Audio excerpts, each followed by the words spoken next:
Orang tuaku, Bapak Ibu, saudara-saudari dan anak-anakku yang dikasihi oleh Tuhan, maksud yang murni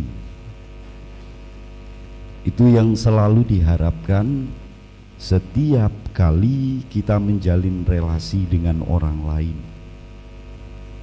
dan hendak mencapai sebuah kebahagiaan sejati. Itu sebuah tindakan komunikatif yang membahagiakan. Dalam bahasa Latinnya communicare, yaitu berbagi. Tidak ada yang namanya rekayasa dan tidak ada agenda, dan semua tulus, hanya hadir dan mengalir. Tapi secara real, ketika kita menjalin relasi, kadang ada saja orang yang tidak membahagiakan. Maka Yesus hari ini bicara tentang berbahagialah dan celakalah. Karena tidak fair ya. Ia berpura-pura tulus, hatinya dan kata-katanya menjadi pepesan kosong karena penuh dengan kepalsuan, bahkan seolah-olah mereka adalah orang yang berhak menjadi hakim bagi orang lain. Maka Yesus berkata, celakalah. Maka dalam penderitaan itu juga ada hal yang membahagiakan, yaitu maksud yang murni, dan itu berlaku bagi kita semua, terutama yang mewakili pada pelantikan hari ini, yaitu maksud yang murni untuk melayani, yaitu dari wilayah Santa Teresia dan juga wilayah Santo Yusuf. Benar ya? Ada 3 keutamaan Jawa yang bisa kita petik dalam realitas tadi. Relasi kita membahagiakan atau tidak membahagiakan. Yang pertama itu adalah eling lan waspodo, bahasa Jawanya. Itu ingat diri dan mawas diri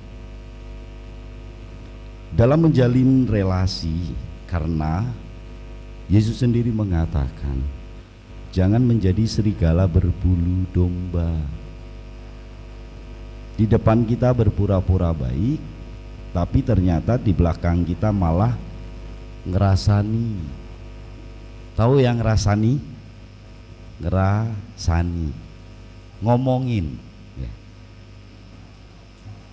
Dan itu bisa terjadi di banyak tempat.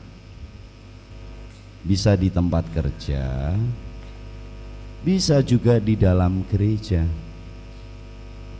Bahkan saya dan Anda juga melakukannya. Entah dengan sesama umat, entah sesama gembalanya ya.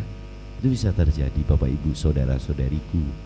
Maka kita perlu bersikap introspeksi diri, dan itu setiap hari, supaya selalu mawas diri,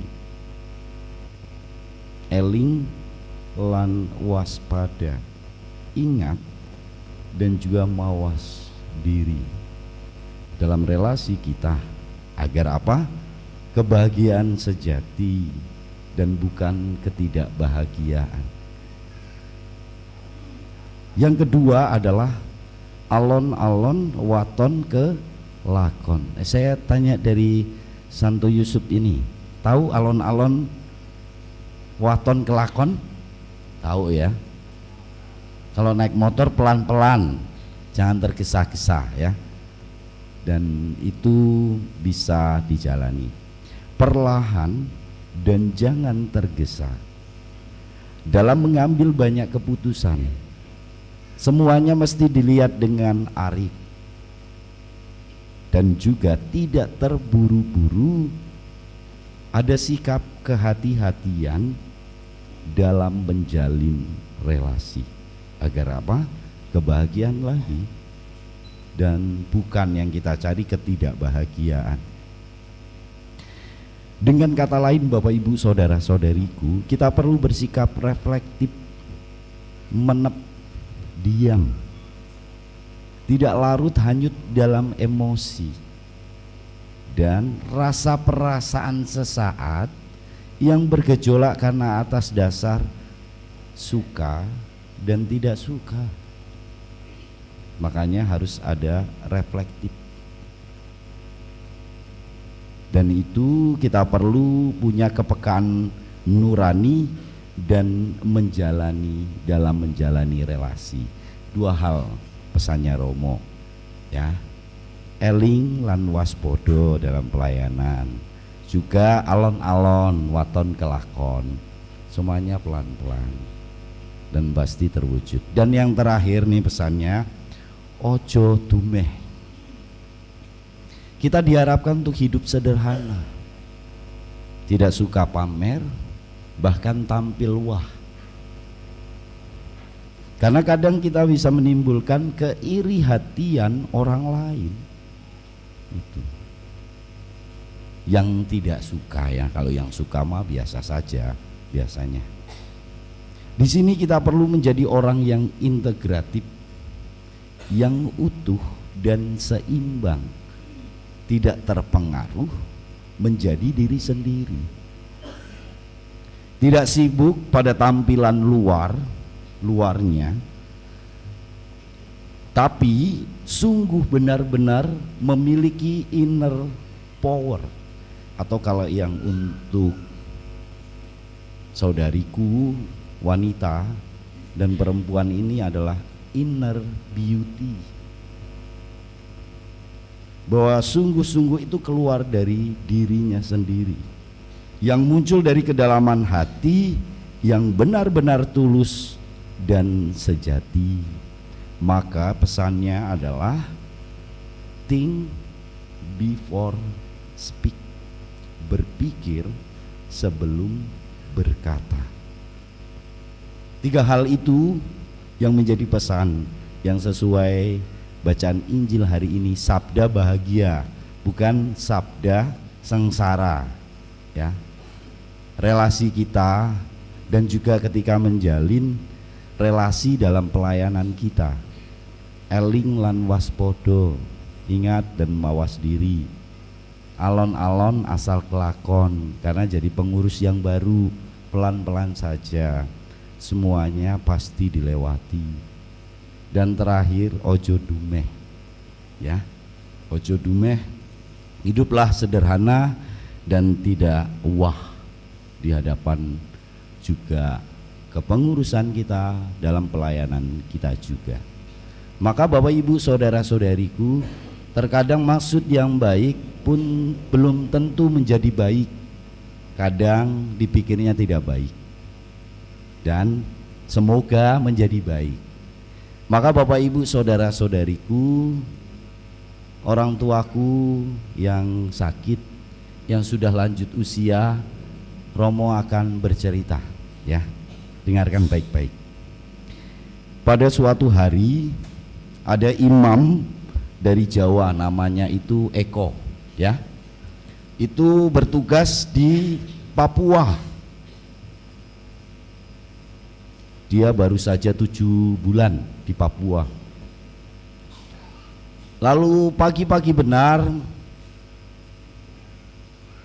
pastor ya kalau di sana atau pater itu sudah bangun lalu memimpin misa harian.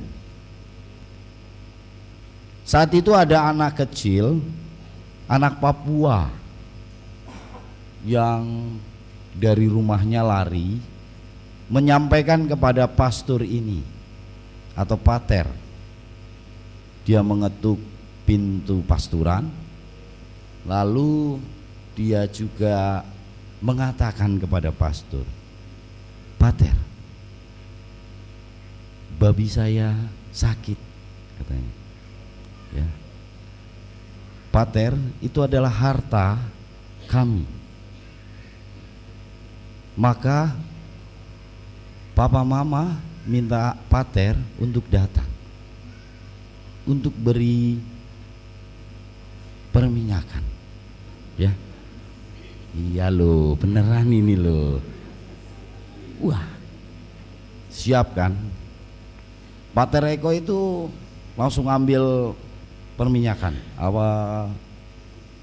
tempat perminyakan itu, berangkat dengan si kecil ini, si anak Papua ini.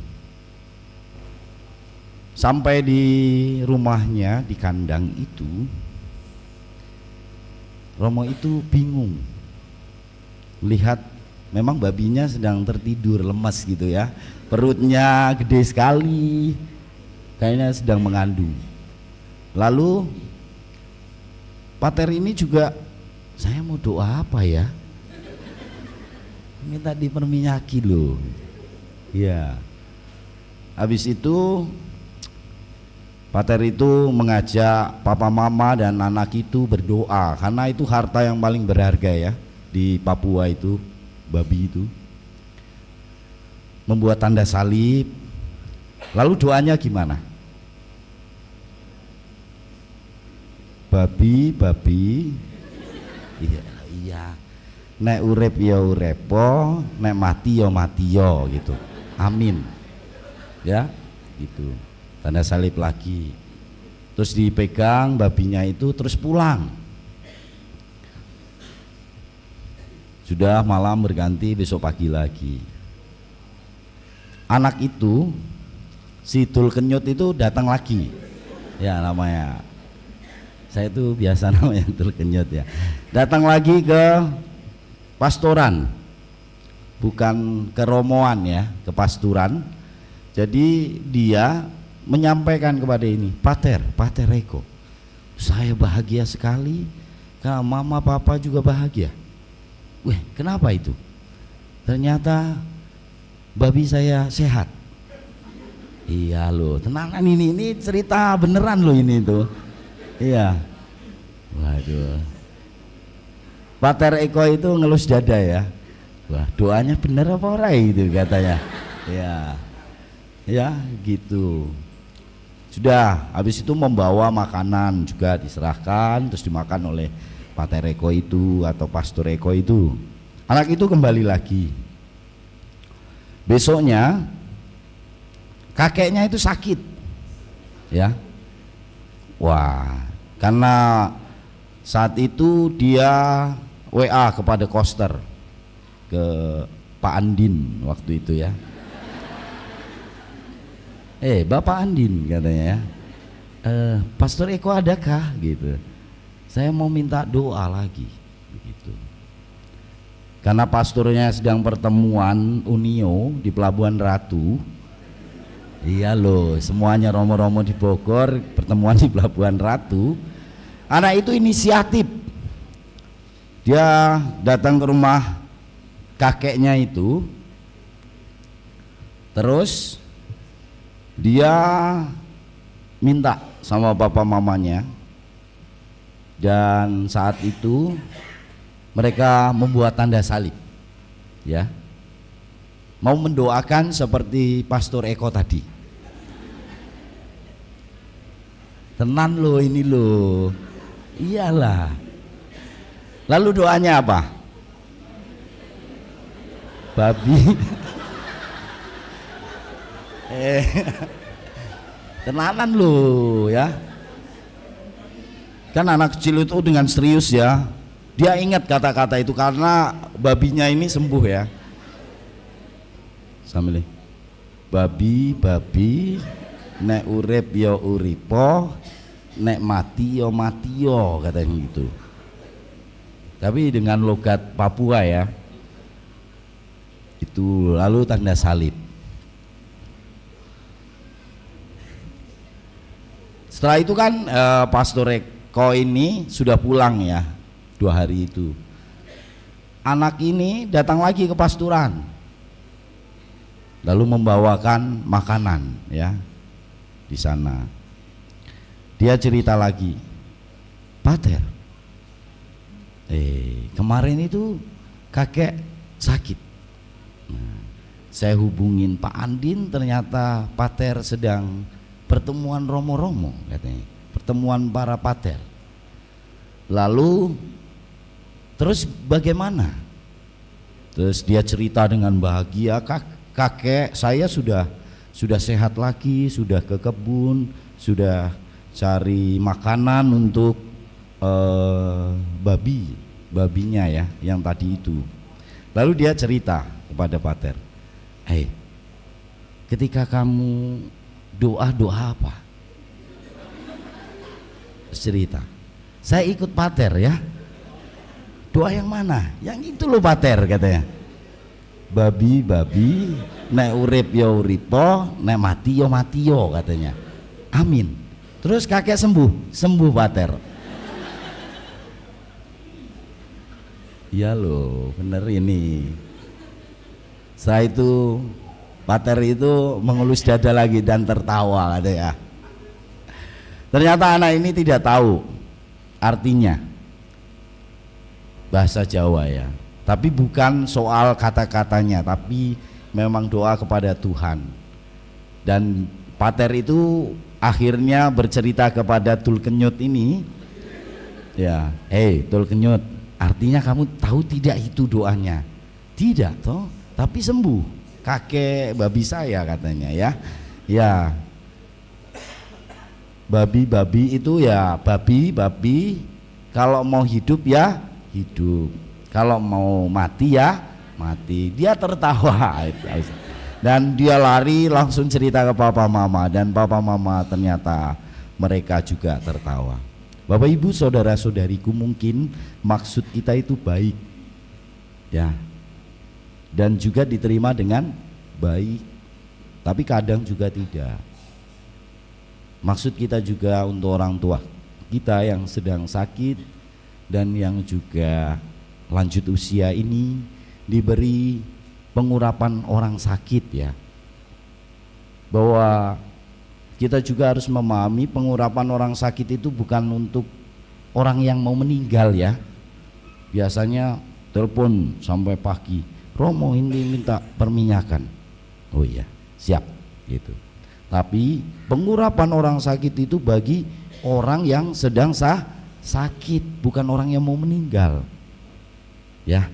Jadi orang yang hamil mau melahirkan, TNI Polri yang akan tugas ke medan perang, bagi mereka yang sakit secara fisik gitu, mental dan lain-lainnya.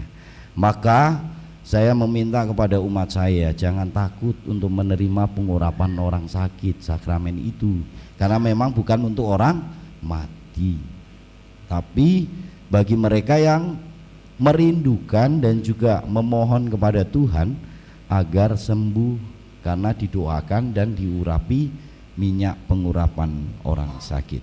Dan kita juga memohonkan itu, memohonkan pesan tadi, 3 pesan Jawa kepada pengurus dan juga kepada orang tua kita yang sakit dan juga lanjut usia, semoga beri kesehatan. Maka kita mohon semoga maksud yang baik itu diterima dengan baik. Tuhan memberkati. Amin.